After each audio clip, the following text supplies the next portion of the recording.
Olá, meus amigos, Deus abençoe a todos vocês de forma abundante, conforme Ele tem prometido, em nome do Senhor Jesus. Só que essa vida abundante que Jesus promete, ela não começa do lado de fora, ela começa dentro da gente.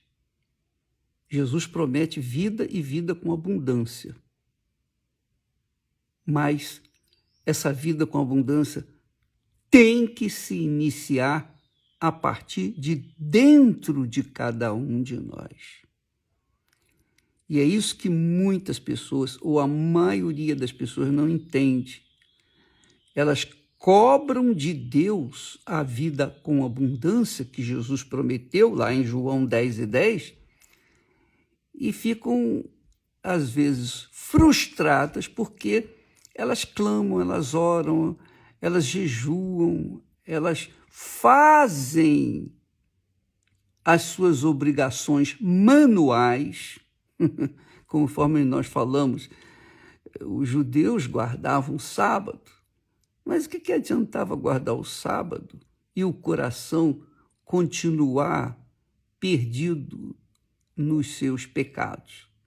O que adianta a pessoa, por exemplo, hoje, na Igreja Universal, nós temos essa fé de fazer o sacrifício, colocar no altar tudo que nós somos, tudo que nós temos, tudo que nós pretendemos ser ou ter. E as pessoas vêm no altar, nas campanhas de fé, a campanha de Israel, a Fogueira Santa, elas fazem isso. Nem todas. Aquelas que fazem de fato, de verdade, acontece a vida com abundância.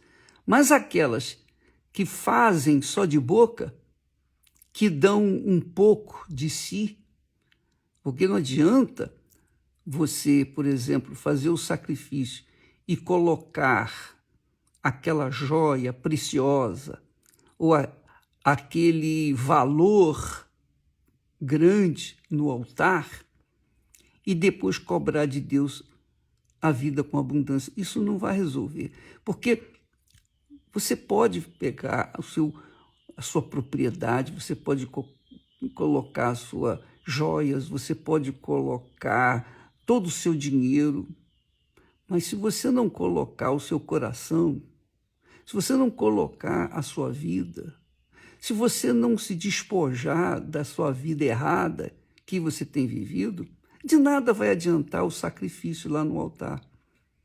O sacrifício no altar só tem valor quando ele carrega a alma da pessoa lá para o altar. Veja que Jesus ensina isso lá em Mateus capítulo 5 e versículo 23. Ele disse: quando trouxeres a tua oferta ao altar, mas te lembrares de que teu irmão tem alguma coisa contra ti, então deixa a tua oferta diante do altar. Não coloque no altar, diz diante do altar. Volta lá e reconcilia-te com o teu irmão. E depois vem e faça a sua oferta. Quer dizer, os judeus aprenderam a fazer ofertas para expiarem seus pecados. Mas isso era simples.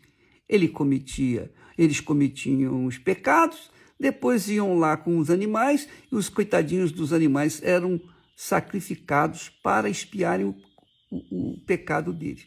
Ora, essa prática inicial foi um tipo, foi um símbolo, foi uma representação do que viria, do Filho de Deus que viria a este mundo para nos salvar. Salvar quem? Salvar todos os que nele creem. Todos os que nele creem de verdade. Não é de brincadeirinha, não. Não é de mentirinha, não. Não é de religiosidadezinha, não.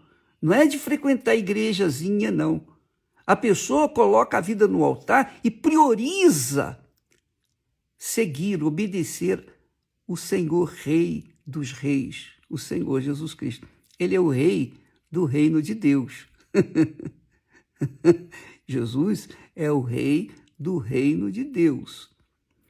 E quando ele diz assim, buscai primeiro o reino de Deus e a sua justiça, ele está dizendo assim, olha, buscai primeiro obedecer a minha voz, a minha palavra, seguir os meus conselhos, seguir as minhas orientações, que através do Espírito Santo eu dou àqueles que em mim creem.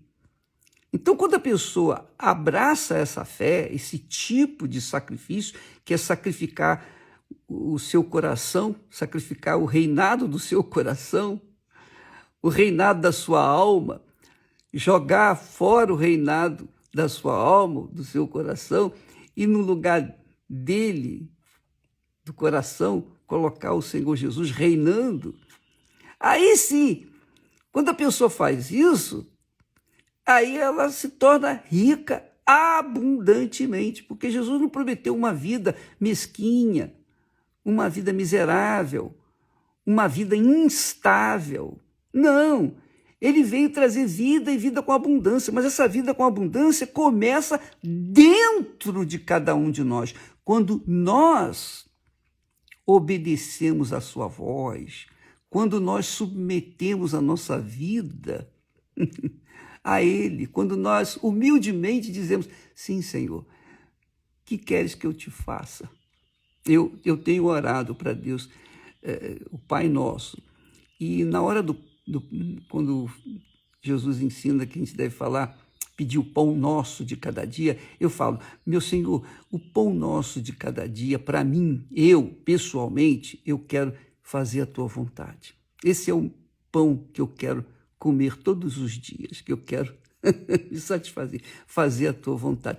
Porque eu sei que se eu fizer a vontade dele, se eu agradá-lo fazendo a sua santa vontade, que é a melhor para mim, diga-se de passagem, então ele naturalmente vai abençoar toda a minha vida, vai abençoar o meu casamento, vai abençoar a minha saúde, vai abençoar o meu trabalho, ele vai abençoar tudo. O trabalho das minhas mãos vão prosperar, ou vai prosperar, porque eu estou agradando-o em primeiro lugar. É por isso que Jesus disse, olha, buscai primeiro o reino de Deus. E quando a pessoa recebe o batismo com o Espírito Santo, aí é só correr para o abraço. Por quê? Porque o Espírito Santo, dentro delas, vai orientá-las de acordo com a vontade dele, de Deus. E elas, se obedecerem, ainda tem isso, a pessoa tem que obedecer. Não adianta você receber o Espírito Santo para apenas ficar falando em línguas. Não adianta, isso não resolve o problema seu. Ficar falando. O Espírito Santo não veio para falar em línguas. O objetivo dele é nos guiar aos pastos verdejantes. Ele é Jesus em espírito que nos guia aos pastos verdejantes. Quer dizer, a vida abundante. Só que primeiro ele tem que chegar dentro de você. Primeiro ele tem que encontrar espaço dentro de você. Ele tem que ser o primeiro. Primeiro do que sua mãe, seu pai, seus filhos, sua família. Primeiro do que a sua reputação, do que os seus bens. Primeiro do que tudo. Ele tem que ser o primeiro. Ele não aceita ser o segundo. Ou ele é o primeiro, ou ele não faz parte da sua vida. E é o cumprimento da lei dele. A lei que lhe deu a Moisés. O primeiro grande mandamento é amarás o Senhor teu Deus de todo o vosso coração, de toda a sua alma, com todas as suas forças, de todo o pensamento, que é o reinado do Senhor Jesus dentro de nós. Quando nós o amamos de verdade, que não tem nada de sentimento, não tem nada de mimimi, não. Tem o seguinte, a pessoa obedece, a pessoa se submete, a pessoa é humilde, a pessoa não questiona, ela obedece. Ela obedece. Então, isso é colocar o amor o seu primeiro amor em Jesus. Isso é fazer dele o seu primeiro amor. É óbvio que quando a pessoa cumpre o primeiro mandamento, que é amar a Deus sobre todas as coisas, ela vai cumprir, naturalmente, ela vai cumprir o segundo, que é amar o seu próximo. E é isso que nós fazemos. A Igreja Universal prima para levar as pessoas ao próximo aquilo que ela tem recebido do Espírito Santo. Aquilo que nós recebemos, que eu tenho recebido, eu tenho passado para vocês. Quer maior riqueza do que essa? Quer maior glória do que essa? Não existe. Então, o que Deus me tem dado, eu tenho passado para vocês. Agora, se vocês creem, se vocês não creem, isso aí é problema de vocês. Mas nós estamos fazendo a nossa parte. Foi o que Jesus fez. Quando ele morreu no Calvário, ele morreu por todos, por católicos, espíritas, macumbeiros, budistas, muçulmanos, judeus, para todo mundo. Ele morreu por todos, evangélicos. Agora, quem vai ser beneficiado por esse sacrifício dele? Apenas os que creem. Apenas os que creem. Mas creem como? Não é só acreditar, eu acredito em Jesus. Isso não resolve. Você tem que tomar atitude. Você tem que se entregar. Você tem que colocar a sua vida no altar. Para que você possa ter o direito, o privilégio de cobrar de Deus as suas promessas. Eu falo assim com muita ousadia, muita coragem, mas com muita humildade, porque é um direito que me assiste.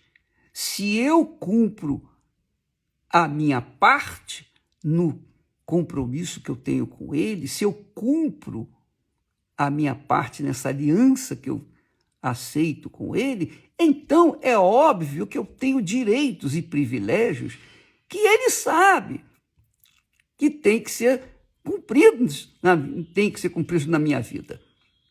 Porque é um casamento. Quando a gente faz do Senhor Jesus o primeiro na nossa vida, a gente então deixa a nossa vida de lado, a nossa vida morre, nós morremos. E o batismo nas águas é isso, é sepultamento desse corpo pecaminoso. Então, quando a pessoa começa a viver em novidade de vida, aí sim, ela começa a usufruir os benefícios da salvação, da sua crença, da sua fé, do seu compromisso com Deus. É por isso que Davi disse: agrada-te do Senhor e ele satisfará aos desejos do seu coração. Mas primeiro você tem que agradá-lo. E o maior agrado que nós podemos dar ao nosso Senhor Jesus, a maior oferta, é a nossa própria vida. Foi a maior oferta que Deus pôde dar para nós, foi a vida do Filho dele. Então, ele não quer menos do que a nossa própria vida. Então, é vida por vida, é tudo por tudo que nós costumamos falar. É como falamos, ou dá ou desce. Você dá, você recebe. Você não dá, você não recebe. Você desce. Essa é a realidade. É toma lá, dá cá. É uma maneira meio, digamos assim, chula para falar, mas eu tenho que falar assim porque tem muita gente que não entende. Você fala, tem que desenhar e colorir, etc., para a pessoa poder entender. Mas é assim mesmo. A fé é isso. Nós somos justificados, quer dizer, merecedores diante de Deus. Nós somos feitos merecedores diante de Deus através da fé. Mas não é uma fé emotiva, não é uma fé mimimi, não é uma fé sentimental, não. É uma fé de compromisso, como casamento. Quando assumimos um casamento, eu falo por mim, quando Esther e eu assumimos compromisso um com o outro no altar, nós sabíamos que lá no altar a maior testemunha, a primeira testemunha, o convidado especial, a testemunha mor, era o próprio Deus, o Espírito Santo. E diante dele nós juramos, fizemos votos um para com o outro. Então nós vamos fazer 50 anos agora, nesse final de ano. Puxa vida, é uma glória, é uma satisfação. Nós vivenciamos essa aliança. E como é prazeroso isso, como é gostoso a gente viver em paz e harmonia, Esté e eu. Como é gostoso. Onde ela está, eu estou. Onde eu estou, ela está também. Salvo quando ela vai fazer suas comprinhas. Mas o fato é que nós vivemos um para o outro. Assim é o relacionamento. É assim o relacionamento que tem que ser entre você e Deus, na pessoa do Espírito Santo. Esse relacionamento. E melhor ainda, muito mais, claro, infinitamente maior, porque o Espírito Santo não vai fazer compras e deixa eu sozinho, e nem eu vou fazer compras e deixo ele sozinho em casa. Não, o Espírito Santo faz morada dentro da gente, dentro do nosso corpo. Ele habita dentro de nós. E aí nós chegamos à conclusão de que é por isso que Deus fala. Ele diz assim: voltareis e vereis a diferença entre o justo e o ímpio, entre o que serve a Deus e o que não o serve. Foi por isso que Jesus falou para os judeus, que era o povo privilegiado, que tinha recebido a lei: olha, vocês vão me buscar e não vão me achar. E para onde eu vou, vocês não vão. Jesus estava falando para os religiosos, judeus, para os sacerdotes, os escribas, os fariseus. Jesus estava falando isso para aquelas pessoas que conheciam a fundo a Sagrada Escritura, a Torá, os escritos de Moisés, os profetas. Pois é, vocês vão me clamar e não vão me achar. Por quê? Porque vocês estão apegados às tradições. Vocês fazem o que é manual, fácil. Vocês fazem o que é fácil. O difícil, que é o que eu quero, que é o que eu fiz por vocês. Eu dei a minha vida por vocês. Eu dei a minha vida. Eu deixei o meu trono de glória. Eu me separei do Pai e do próprio Espírito Santo para assumir o pecado de toda a humanidade, inclusive de você. Veja como eu fui maldito, eu fui considerado maldito na cruz. E eu fiz aquilo, sabe para quê? Para que você pudesse também fazer o mesmo por mim, dar a sua vida para mim. Porque eu só posso me casar com você se você entregar a sua vida para mim. Se você não me entregar a sua vida, eu não posso me casar com você, eu não vou poder ser o seu marido, digamos assim. E é por essa razão que lá em Isaías, o profeta Isaías, o Espírito Santo usando os lábios de Isaías, disse assim: olha, a Deus agradou moer Jesus, ele não fala Jesus, a moê-lo, referindo-se a Jesus, para que através dele ele viesse gerar muitos filhos. Então eu sou filho de Deus porque um dia o meu Senhor foi moído, lembra? Quando se moe carne, sai a carne esmigalhada com sangue. Jesus foi moído na cruz por mim. Por mim. Então, quando eu entrego a minha vida toda para Ele e vivo o sacrifício nele, eu estou compactuando do sacrifício dele. Eu estou provando que creio nele. Eu não acredito apenas, eu creio. E essa crença é que faz a diferença entre o justo e o ímpio, entre o que serve a Deus e o que não o serve. Mas isso é uma coisa muito pessoal. Eu fiz por mim. Eu fiz por mim. Eu entreguei. Só eu podia fazer por mim. A minha vida era minha, mas eu, por livre e espontânea vontade, eu fiz isso. E você? Você fez? Se você não fez, minha amiga, a sua vida vai continuar assim como você está vivendo. Uma vida pífia, mesquinha, uma vida crítica. E você não pode dizer, mas eu sou fiel a Deus. Não. A fidelidade a Deus é tipo casamento. Você entrega a vida e vai para a lua de mel e continua pelo resto da vida com aquela pessoa. É assim com Deus. É assim com o Senhor Jesus.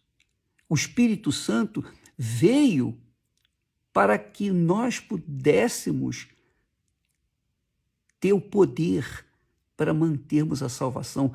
O Espírito Santo veio para me dar o poder para vencer a minha carne, o poder para vencer os meus pecados, o poder para vencer o mundo, o poder para vencer o diabo, para vencer o inferno, para vencer a morte. O Espírito Santo veio para isso. Ele não veio para falar apenas em línguas. Mas as pessoas que não pensam, ficam correndo atrás de sentimentos, ficam correndo atrás, eu não falo em línguas, pensando que o Espírito de Deus vem para que a gente fique falando em línguas. Claro, fala-se em línguas, mas não é a prioridade.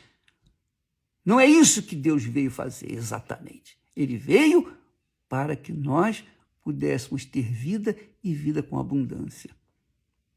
Então, minha amiga, pense na sua vida, meu caro amigo.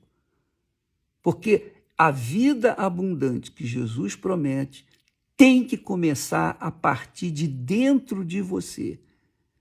Quando você entrega o seu eu, seus sentimentos, suas paixões, seus sonhos, você entrega tudo.